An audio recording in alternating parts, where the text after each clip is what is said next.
PJ Wali Kota Sabang Reza Fahlevi temu ramah sekaligus silaturahmi dengan kecik sekota Sabang.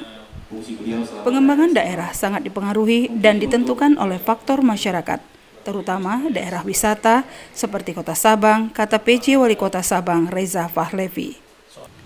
Lebih lanjut dikatakan, untuk memajukan daerah tentunya sangat berpengaruh kepada kualitas pelayanan dari masyarakatnya sendiri.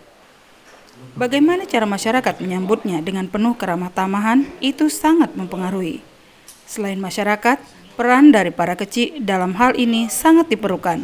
Selaku pimpinan di suatu kampung atau desa, tentu kecik dapat menjadi leader bagi masyarakatnya, kata PJ Wali Kota Sabang Reza Fahlevi saat silaturahmi dengan kecik sekota Sabang yang berlangsung di salah satu kafe di Kota Sabang.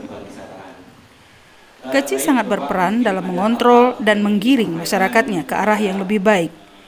Ini kita lakukan demi kesejahteraan masyarakat itu sendiri. Untuk itu, PJ Wali Kota Sabang mengajak seluruh kecik sekota Sabang untuk terus bersinergi, bergerak bersama pemerintah dalam mendorong masyarakat berperan serta dalam memajukan pariwisata khususnya di kampung masing-masing.